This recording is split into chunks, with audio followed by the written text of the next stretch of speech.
quelques éléments, et aussi après avoir discuté avec Bertrand Rivieux qui a dû partir.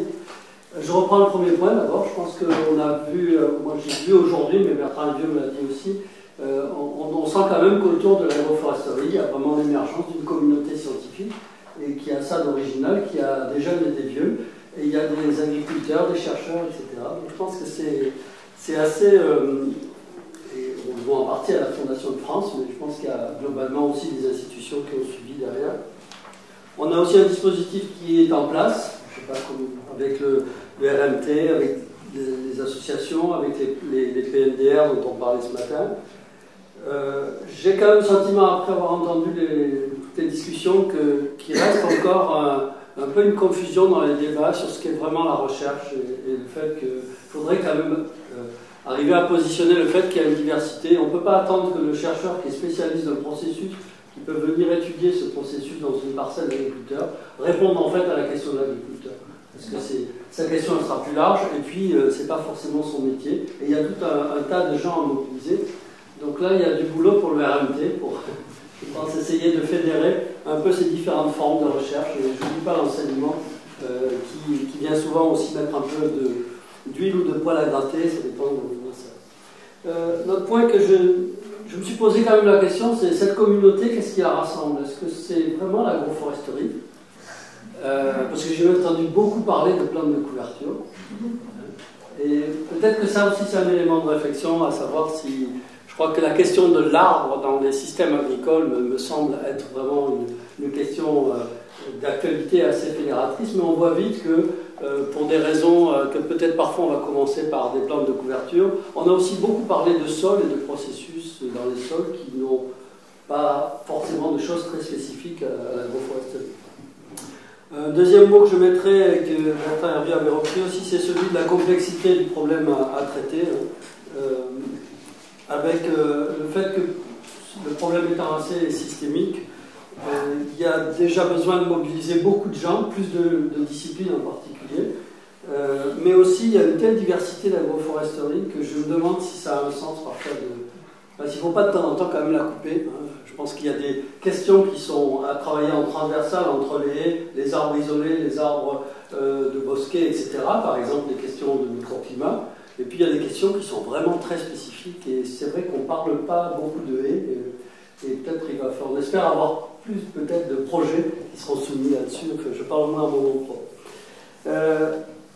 Après, on a aussi évoqué, j'ai entendu pas mal de choses, puisqu'une des questions c'était est-ce qu'on a besoin de connaissances. Finalement, au moins dans les groupes où j'ai été, ce qui est ressorti, c'est un peu mon sentiment, c'est qu'on a toujours plus de connaissances qu'on pense avoir, mais on manque souvent de cadres systémiques pour pouvoir les mettre ensemble, les intégrer. Je pense qu'on connaît quand même beaucoup de choses sur les arbres, sur les cultures, sur les bioagresseurs, sur le sol, sur la matière organique. Et parfois, on a peut-être un peu tendance à refaire, à l'occasion de l'agroforesterie, le cheminement intellectuel qu'on a déjà fait dans d'autres systèmes. Et du coup, on laisse de côté l'élément essentiel, c'est comment j'intègre ces connaissances pour traiter des interactions. C'est vrai que des cultures, un arbre, ça ne fait pas fonctionner le sol de la même façon que s'il n'y a que des cultures et des arbres. Mais on peut quand même faire l'hypothèse qu'avec les connaissances qu'on a déjà, si on a le bon cadre de formalisation de ces connaissances et de mise en œuvre, on devrait aller plus vite. Et du coup, dans les débats, j'ai aussi remarqué qu'on est... Je ne suis pas sûr que collectivement, on soit très bien outillé pour faire ça. On a beaucoup parlé de système, d'approche système, etc. Mais j'ai l'impression que dès qu'on passe au concret, c'est comment je fais. Il y a eu des débats très intéressants dans certains groupes. Bon voilà, j'ai des connaissances là-dessus. Et ça, comment je fais pour les mettre ensemble et pour les appliquer chez monsieur un tel. Et ça, c'est redevable de la formation pour partie, mais aussi de la recherche. Je pense qu'il y a aussi des recherches qui se font actuellement sur l'ingénierie des connaissances, par exemple, qui sont mobilisables pour ça. Un point aussi que j'ai noté, qui fait un peu écho à ce que j'avais dit ce matin, c'est quand même le fait qu'il va falloir apprendre à vivre en tension permanente entre une approche très, très systémique et puis le besoin de temps en temps de se poser et de dire non, là j'étudie que tel facteur et tel facteur. Bon, on appelle un peu la balance entre le systémique et l'analytique. que parfois on veut faire du systémique là où on n'a pas encore assez d'éléments sur les interactions. Et on a vu que les chercheurs travaillent d'abord pour essayer d'élucider, par exemple, on parle toujours de l'effet des arbres sur la transpiration des plantes. Bon, a priori, c'est des choses qu'on doit pouvoir aujourd'hui, avec les connaissances qu'on a, identifier dans quelles conditions ça va être positif, négatif, etc. Mais ça veut dire prendre une toute petite partie du problème. Ça, pour moi, ça reste de l'analyse.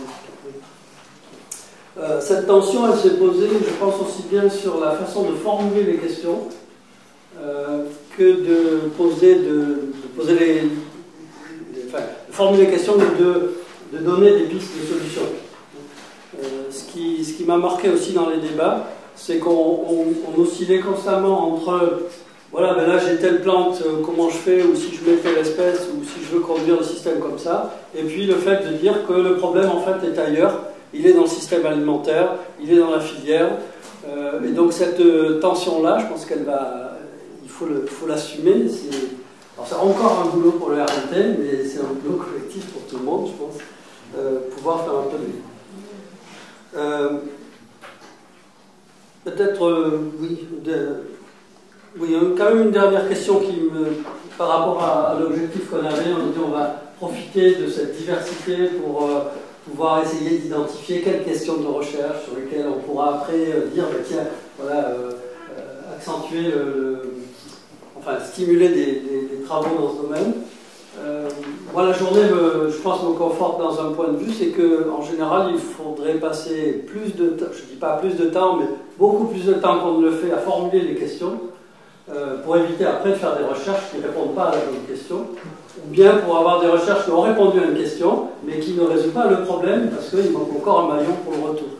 Donc je pense que c'est pour encourager Thierry.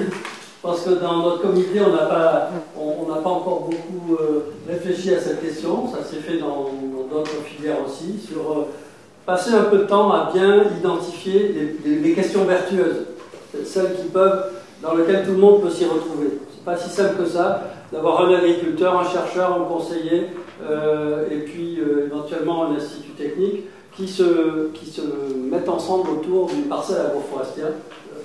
Il y a toutes les chances que chacun ait sa propre question. Et si on les mélange toutes, en général, ça ne se termine pas très bien. Soit pendant la recherche, soit après.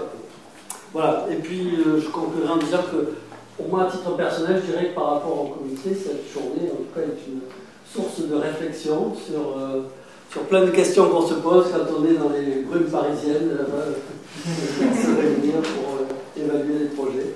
Donc, je laisse la parole à Thierry. Thank you.